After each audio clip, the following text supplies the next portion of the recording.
Shalom teman-teman semua yang ada di seluruh Republik Indonesia, teman-temanku, para petani porang dimanapun Anda berada. Semoga saat ini Anda dalam keadaan sehat. Begitu juga dengan keluarga, saudaraku semuanya dalam keadaan sehat. Oke teman-teman, hari ini saya membuat video tentang lahan ya, tentang lahan yang akan kita garap untuk menanam porang. Di sini saya ingin menyampaikan pengalaman yang belum lama terjadi terhadap saya ya. Jadi begini teman-teman, di saat kita mau menanam porang, kita kan membutuhkan lahan untuk tempat kita menanam porang.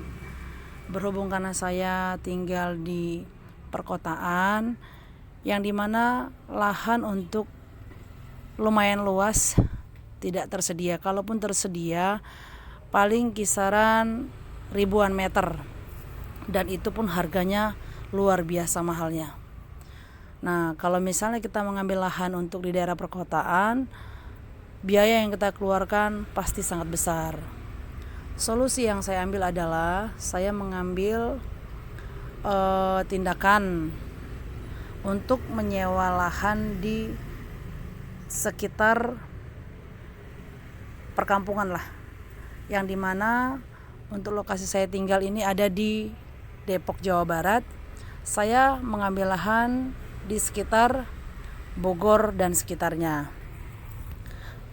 dan ini adalah yang saya alami di saat saya mencari lahan. Pertama kali saya mencari lahan, saya menemukan lahan yang cukup luas, ada kisaran 10 hektar. Tetapi saya survei langsung ke tempat itu dan saya melihat memang tanah itu dalam keadaan kosong. Maksudnya kosong itu tidak ada tanaman lain. Jadi memang tampak seperti akan disewakan gitu loh. Akhirnya kita mengambil keputusan untuk menyewa setengah dari lahan tersebut karena dana kita ya hanya sampai di situ. Akhirnya kita keliling melihat kondisi tanahnya, melihat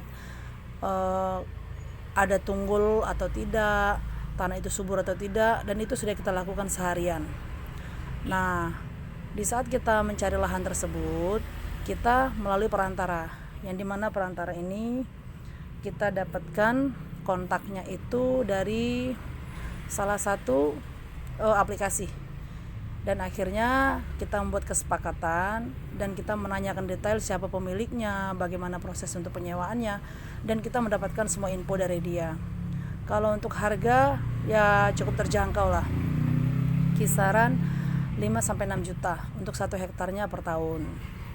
Akhirnya kita merasa percaya ya, yakin dengan dia, karena penguraian yang disampaikan dia itu ya cukup membuat kita yakin gitu. Dan akhirnya kita memutuskan untuk menyewa 5 hektar dengan ketentuan dia meminta DP, tanda jadi. Istilah kata itu sebelum diberikan ke orang lain atau nanti ada orang lain yang menanyakan, tidak diberikan lagi ke orang itu karena kita sudah memberikan DP. Nah, pada saat itu saya memberikan DP Rp500.000 sebelum saya dipertemukan dengan pemiliknya langsung. Karena pemiliknya langsung yang saya lihat itu ya dia menghubungi by phone. Di situ saya cukup percaya dan akhirnya adalah terjadi masalah di dalamnya. Kita akhirnya datang survei untuk yang kedua kalinya untuk melihat letak di mana kita akan mendirikan gubuk. Kita datang ke sana sambil ya menghirup udara yang segar di sana lah gitu. Pas kita nyampe di lahan tersebut, ada warga setempat datang menyamperin, mendatangi kita dan mengatakan tujuan kita kesini apa, dan kita bilang kita mau menyewa lahan ini. Dan di situ dia kaget. Akhirnya dia bilang bahwa lahan ini tidak disewakan karena kebetulan lahan itu adalah milik seseorang ya yang punya jabatan cukup ya tinggi lah ya. Akhirnya kita agak kebingungan pada saat itu. Kita dipertemukan kepada tangan kanan si pemilik lahan ini, dan dia menyatakan bahwa lahan itu tidak disewakan. Jadi pada saat itu kita merasa cukup kecewa ya. Tapi untung kita masih memberikan DP kecil ya. Kita masih memberikan DP kecil sehingga Jadi itulah teman-teman, pada saat itu akhirnya kita memutuskan untuk pulang ke tempat tinggal kita dan kita menggali info kembali. Akhirnya kita mendapatkan lahan yang baru. Lahan yang baru ini permasalahannya berbeda lagi teman-teman. Dan di sini di lahan ini permasalahannya adalah kita mau menyewa jumlah lahan yang sama ya, 5 hektar lah gitu. Tapi ini permasalahannya berbeda lagi. Permasalahannya bukan dari kepemilikan, bukan dari bukan dari pemilik lahan tersebut, tetapi kendalanya adalah dari luas. Nah, jadi gini, di sini kita kan mau menyewa lahan cukup luas, dan di situ dia menyatakan bahwa lahan tersebut luasnya kisaran 9 hektar. Nah, dari hamparan yang kita lihat itu memang luasnya 9 hektar untuk keseluruhan gitu loh. Tetapi lahan yang tidak terisi itu kisaran 3 hektar saja. Nah, di situ akhirnya kita menyatakan bahwa kita ingin menyewa sebagian, tetapi dia bilang kita harus menyewa sisa tanah kosong yang ada di sana yang dikatakan itu kisaran 7 hektar.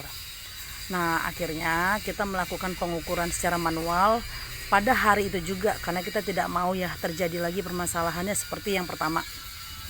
Setelah kita cek untuk kepemilikannya dan itu benar orangnya dan data-datanya kita cari dari sekitar, kita pastikan bahwa dia pemiliknya. Jadi kita ambil pengalaman dia yang pertama.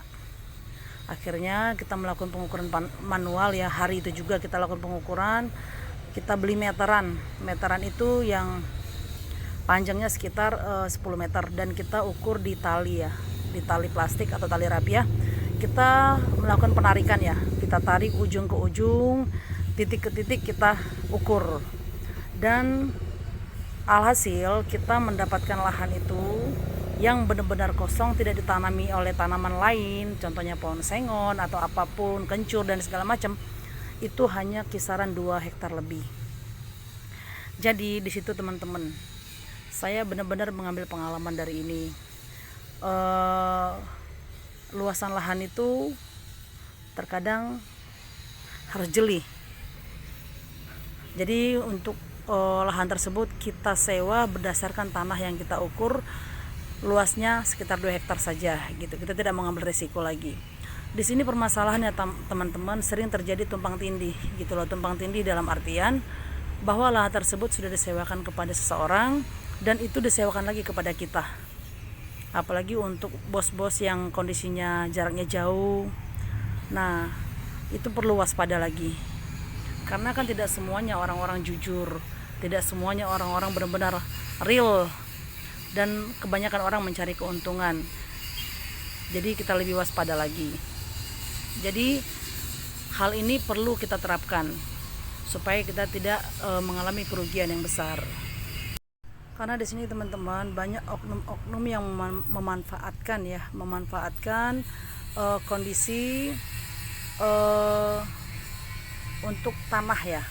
Karena untuk tanah ini kan ibaratnya kalau memang kita tidak akurat, kalau kita memang tidak jeli, kita sering kecolongan.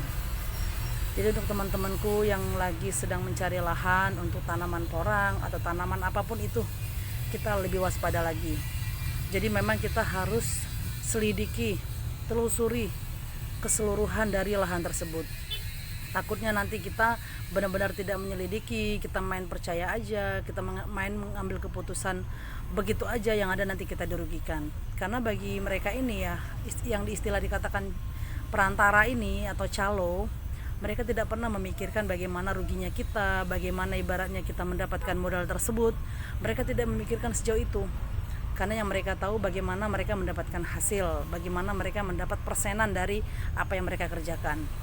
Jadi di sini kita dituntut yang lebih waspada, lebih hati-hati. Ambisi boleh, tetapi kita harus mengutamakan, mengedepankan kewaspadaan. Ini banyak terjadi gak jauh dari sekitar kita. Jadi untuk teman-temanku yang merasa memiliki ya pekerjaan lah untuk di bidang perantara atau misalnya calo, ya kita harus memikirkan juga bagaimana orang yang kita perantarain, bagaimana supaya dia tidak dirugikan. Karena segimanapun cara kita mendapatkan uang tersebut hanya untuk kepentingan kita, yang namanya jalurnya merugikan orang lain, tetaplah ada dampak di kemudian hari. Ya, untuk seperti ini kita harus ada kesepakatan, kita saling terbuka. Karena bagaimana kalau posisi tersebut ada di kita, pasti rasanya tidak enak. Apalagi orang tersebut mempercayakan penuh kepada kita. Jadi teman-temanku, para petani porang dimanapun Anda berada, waspadalah, berhati-hati. Kalau tidak tahu seluk-beluknya, kalau tidak tahu kondisi wilayah tersebut, jadi kita tidak bisa asal percaya begitu aja. Kita harus survei langsung ke lapangan, kita cek secara langsung, dan kita telusuri silsilah dari tanah tersebut bagaimana. Karena kita menanam di sini tidak 1 tahun atau 2 tahun. Karena kalau kita sudah mengolah lahan, otomatis kita kan sudah berniat untuk jangka panjang. Karena kalau tidak demikian, kita akan dirugikan. Kita akan mengeluarkan biaya yang cukup besar. Selain daripada bibit, kita juga mengolah lahan untuk menghasilkan porang yang bagus dan memuaskan untuk kita. Otomatis kita akan melakukan pengolahan lahan yang benar-benar full. Jadi pesanku buat teman-temanku semuanya, lebih waspada aja, lebih hati-hati.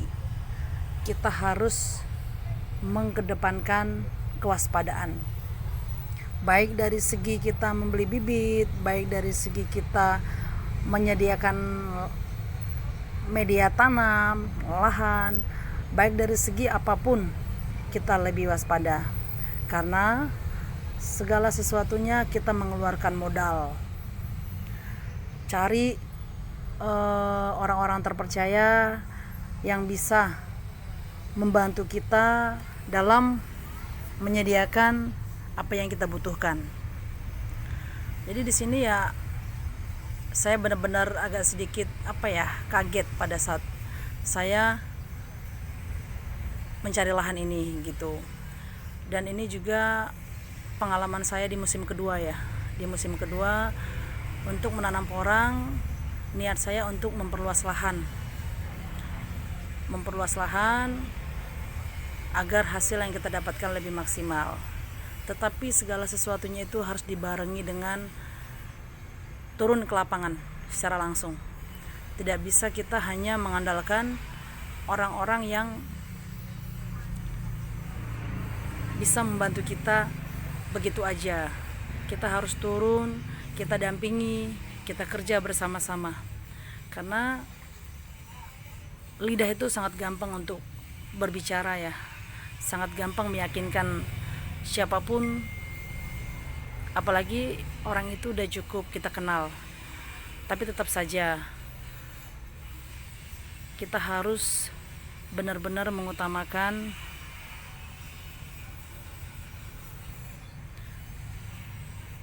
keselamatan kita sendiri, agar kita tidak ditipu, agar kita tidak dicurangi lah.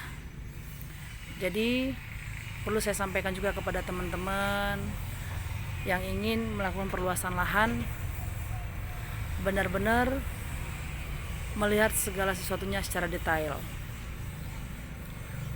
Untuk teman-temanku, semoga apa yang saya sampaikan ini dapat bermanfaat, dapat juga menjadi acuan bagi kita untuk lebih waspada dalam segala hal.